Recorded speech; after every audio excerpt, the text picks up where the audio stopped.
past 10 years or so, I've been working with National Geographic to identify geographically defined, demographically confirmed parts of the area where people live measurably longer. These are populations, of not just individual experience, tens of thousands of people in most examples.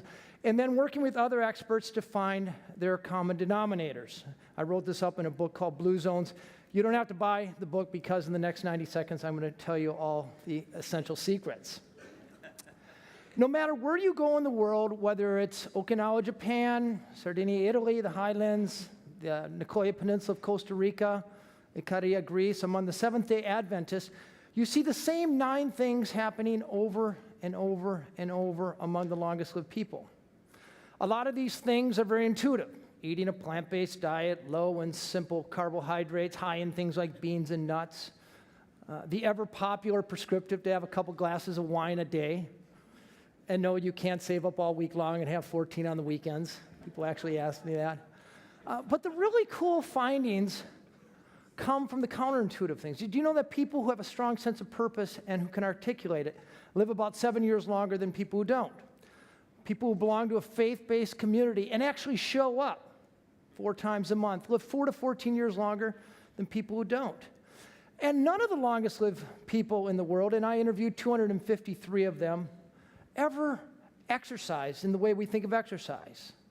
They did, however, live in environments that constantly nudge them into physical activity. They burnt about 5 times as many calories as we do in non-exercise physical activity. They lived anywhere from 7 to 11 years longer than we did, with a fraction of the rate of chronic disease. These are populations. One of them is even an American population that lives a decade longer than the rest of us. But as you know, you can tell people all day long the things they ought to do to live longer and to be healthier. But how do you actually get a population to do them?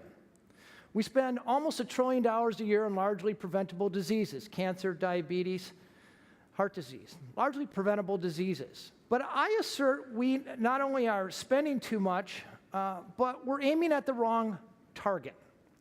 If you look at what really drives disease and cost in this country, about 80% of it is lifestyle and environment.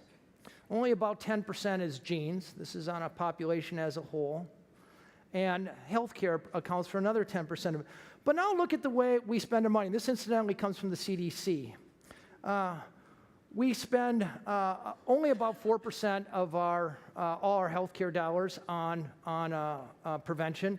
And then we spend 88% of them on cleaning up the problem after the problem has happened. We're aiming at the wrong target. Instead of the downstream problems, we should be aiming at what to do before they happen. I think most of us know that.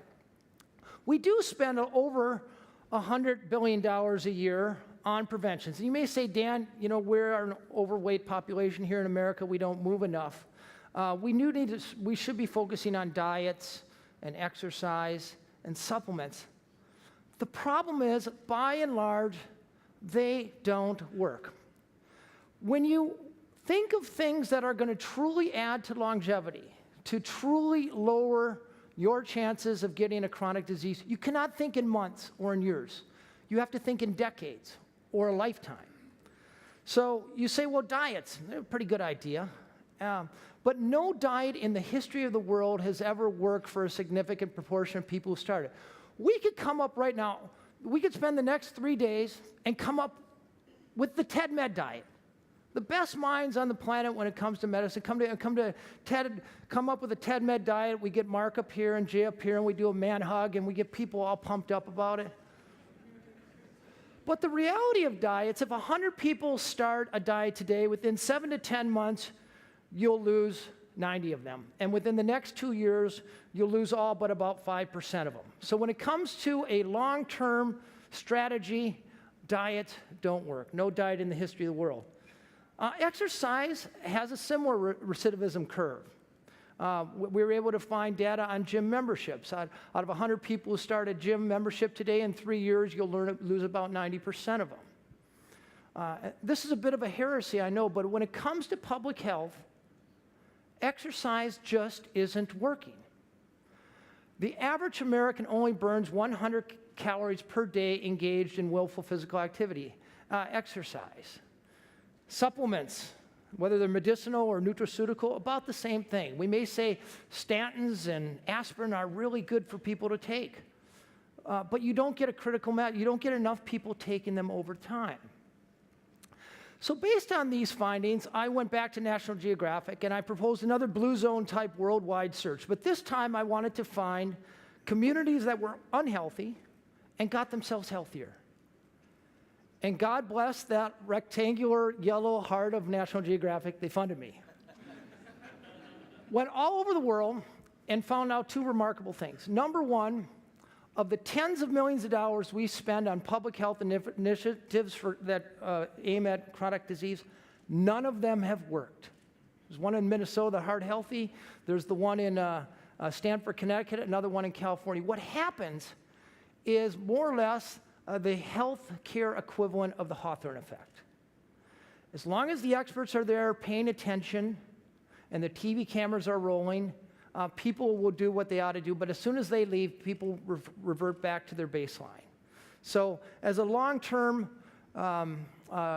strategy, it simply hasn't worked here in America. There are two places in the world where projects have started out with unhealthy people and made their populations healthier. One in France, northern France, the EPOL project, brought down the rates of childhood obesity and maintained them for 8 years. And the second place was in Scandinavia. They brought down the rate of cardiovascular disease by 90% and have maintained it for decades. And I was able to spend several months with these projects and really take a look at how they executed them, how they made them work. And I realized that the essence of their success hinged on a tenet that's very different than a tenet many of us subscribe to. These projects did not rely on individual responsibility to be successful. They didn't look at you and say, it is up to you to get yourself healthier. They realized that we're all part of a system, and you need to address the system. So based on that, I used some of the money of that grant to hire who I think are the greatest experts in America when it comes to optimizing an American system. This, by the way, is not a program. It's not a template. It's an operating system. It's a way of thinking. And I pulled together 6 people from various different disciplines to help me think about how do you optimize an American community for health. And our first finding was that we all live in a life radius. Most of us spend about 80% of our lives within about 20 miles of our homes and works. So that's the area that we're trying to make better. Now, what sorts of things influence a life radius? Well, number one, you have policy. Is it easy to smoke in this community? Can I smoke indoors and out? Is soda pop and salty snacks, are they cheap? Do daycare centers allow, the licensed daycare centers allow little kids to watch TV before age 2? Is there an opt-in or opt-out policy when it comes to organ donation in states? These things make a huge difference on a statewide level. The built environment. Is it easy to walk downtown? Are parks neat and alluring? Is it safe? You know the number one inhibitor to old people going out and getting exercise? The perception of safety. It doesn't even have to be safe. Just cleaning up graffiti will get more older people out. Robert Wood Johnson Foundation found that if you can just make the active option the easy option in communities, you raise the physical activity level of that community by 30 to 40%. No gym memberships, no yoga classes, no ab master. Just make the active option the easy option.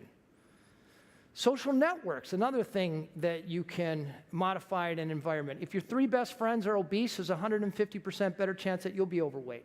How do you help people optimize their social networks or expand it if necessary? Then there's structures we spend our daily lives in, schools, restaurants. You know, we eat out 110 times a year.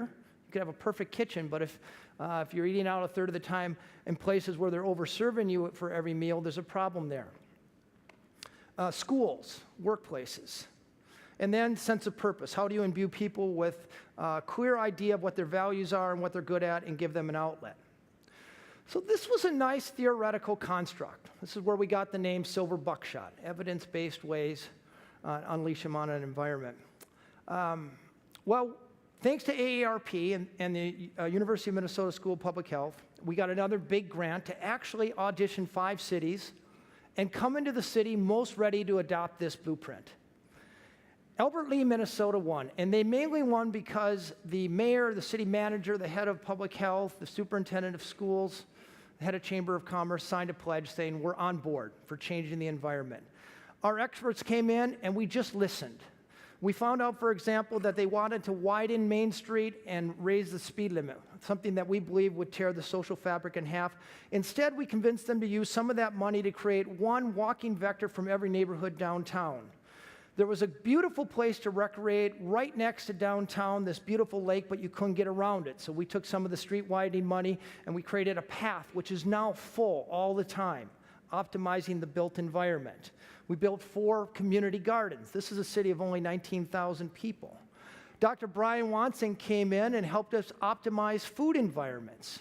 Do you know the one adjective that most assures that you will not order an entree on a menu? The healthy choice. Nobody wants the damn healthy choice. They want something good. Adjectives like crispy and fresh will get people eating the same food that was otherwise mislabeled. We have a dozen tweaks we can do to restaurants. Went in all the grocery stores, got them to flag healthy foods and even create checkout lanes where the impulse buys were all healthy. We went into all 7 schools and got them to adopt 9 policies, the most powerful one of which, a simple policy that prohibits kids from eating in classrooms and hallways. That one policy alone, much more impactful than whatever you put in the school lunch. That one policy alone will lower the BMI of that school by about 11%, and it's permanent. We went into about half the workplaces, appealed to individuals, and got them to sign a pledge to make permanent changes to their homes. Everybody took a risk assessment, longevity compass, we call the vitality compass, so we could get a baseline.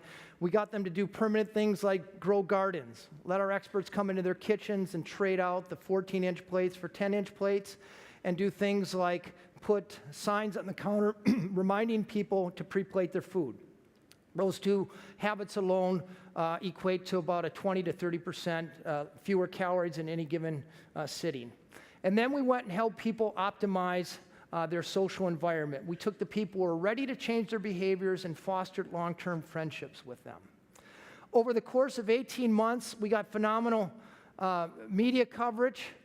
USA Today, Good Morning America, Nightline, Walter Willett, the dean of Harvard School of Public Health, came in and wrote a 2-page story on our little experiment and found the results stunning. U.S. News and World Reports came in a year and a half later and found out that everything we put in place was still working. And then our numbers, I think, mirrored the success of the idea. People's life expectancy went up, people's weight went down, and there was a 40% drop in city workers' health care cost. That, ladies and gentlemen, is where the rubber hits the road. I don't have to tell this audience that we have a health care problem in our country. 68% of us are obese or overweight, and that number's going up, along with costs. Diabetes is on the way up. And for the first time in living history, life expectancy of our children is supposed to go down. Is that because we're stupid? Or have somehow undergone a degradation of our moral character, or we have less discipline or love our children less than our grandparents or kids did? No. We live in an environment of ease and abundance. We are evolutionarily hardwired to crave fat and to crave sweetness and to crave rest when we can get it. But we cannot go to a pharmacy to fill up our car with gas, to rent a DVD without being routed through a gauntlet of salty snacks or sugar-sweetened beverages. Every single day, 278 images rinse over our brain telling us to buy stuff we largely don't need, and to eat food that isn't all that good for us. Raise your hand if you walked to school when you were a kid. Go ahead, raise your hand. Look around. Almost every hand is up. Now raise your hand if your children walk to school. 1970, 50% of American children walked to school. We're now down to about 10%. Just engineered 3 miles of free physical activity out of kids' daily, weekly life.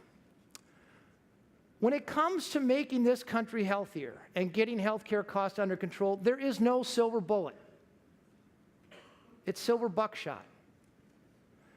It's unleashing evidence-based, long-term ways to change people's environments. And it's doing it one ready community at a time. Thank you.